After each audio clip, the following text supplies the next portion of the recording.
Hello everyone. Welcome back to a Borderlands 2 video. Today we're going to do some raid bossing with our boy Krieg on OP10, and we're taking on Pyro Pete today. And yeah, we'll just do a quick overview of the gear, and then I'll do the kill, and then I'll kind of explain the thought process behind the kill and all that. But the weapons for Pete really don't matter. You can bring the Grog if you want, just to have a little bit of extra sustain, but for the most part, you don't even really need it because we're going to be using melee to Bloodsplosion Pete, so we actually want to go down to low health so we can release the beast. So you really don't need any weapons at all, so don't worry about this stuff. What matters is the stuff down here. Rough Rider's just standard Krieg. Again, this doesn't even really matter either. The sickle comm, you don't need the legendary sickle. Any form of sickle comm will work. A blue one, a purple one, whatever. As long as you get some melee damage and a bonus to silence the voices, it should be enough. And then perhaps the most important part is a low-level slagging grenade. So if you can get a low-level bouncing Bonnie or a low-level crossfire, crossfire is probably going to be the easier one to obtain. Basically, what you could do is farm Seraph crystals, like on either a different character, or farm them on Krieg. You could just turn the OP level to 0 and use your OP10 gear to kill the raid bosses.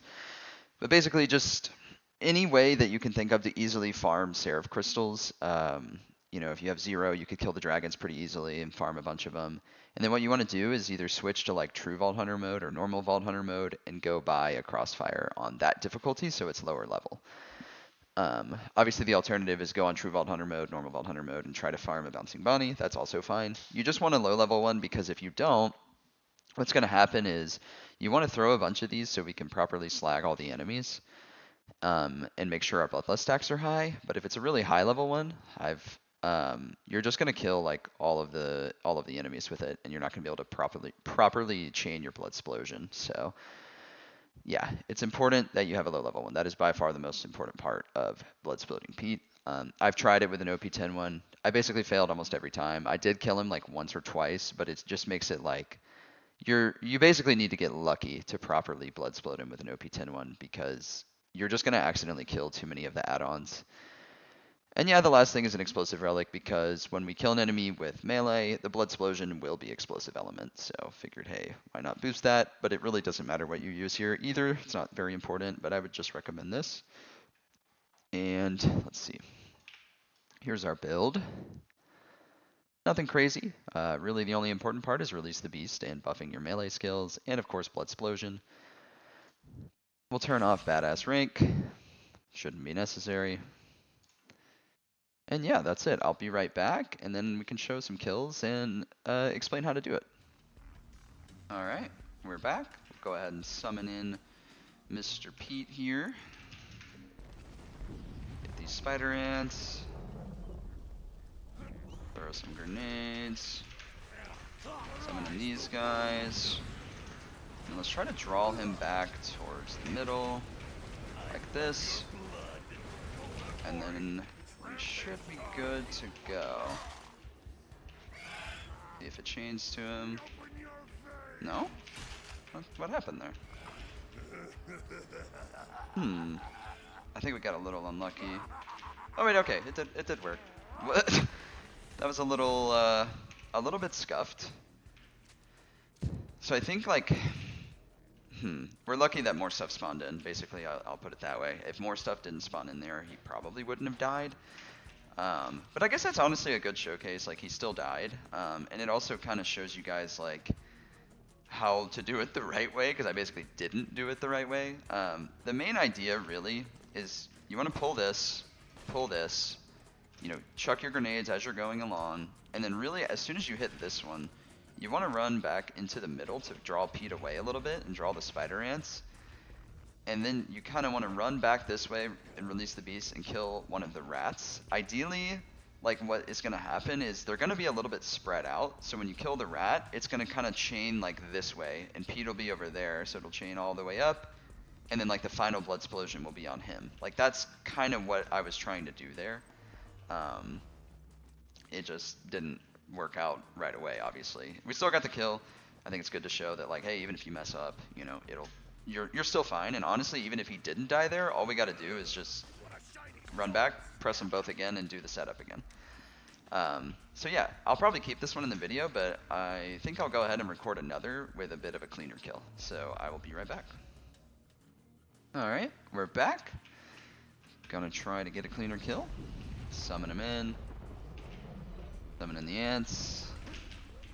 Throw some nades. And keep moving.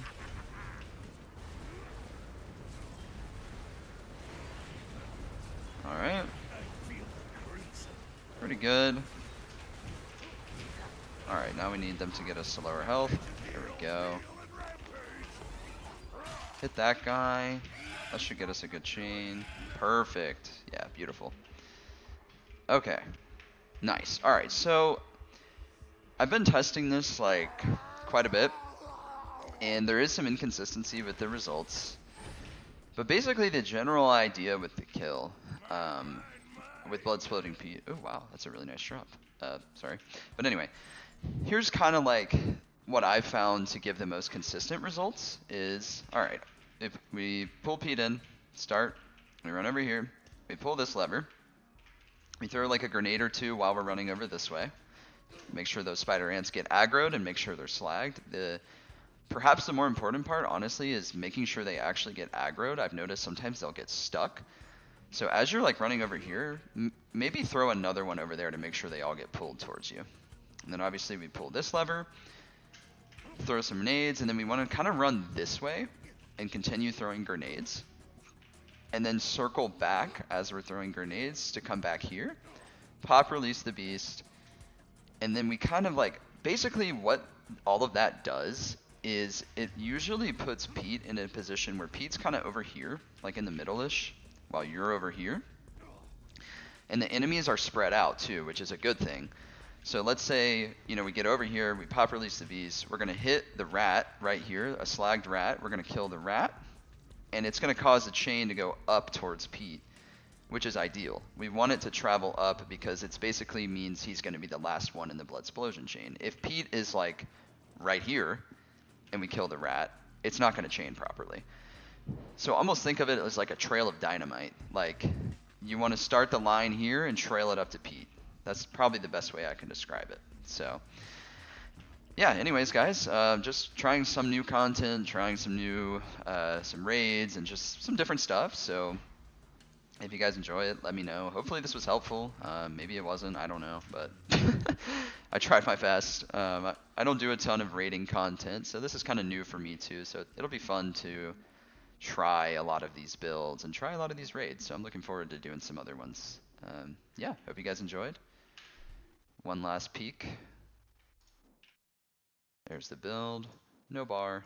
OP10. We are on UCP and BL2Fix, but it doesn't matter. I forgot to mention that, but it doesn't impact this fight in any way.